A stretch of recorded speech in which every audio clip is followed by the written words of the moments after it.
The land was dry. The sun blazed without mercy, and the earth had forgotten how to grow anything green.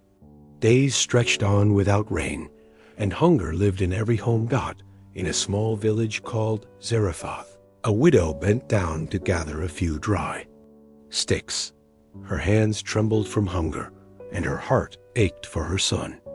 All she had left was a handful of flour and a few drops of oil, just enough for one final meal. As she worked, a stranger approached through the heat and dust.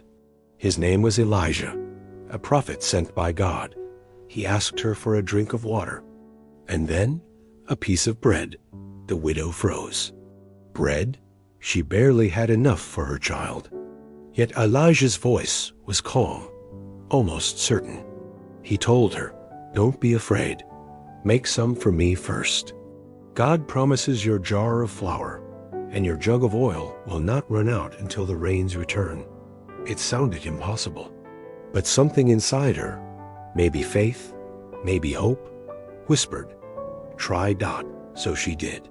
She poured out the last of her oil and baked a small loaf.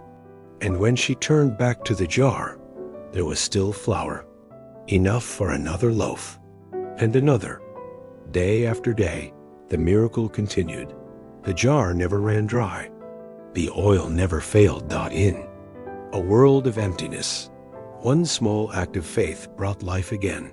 Sometimes, God doesn't ask for what we have plenty of.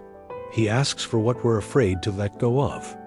And when we trust Him, even the smallest bit of faith can fill every empty place. There will always be flour and olive oil left in your containers until the time when the Lord sends rain. 1 Kings 17:14.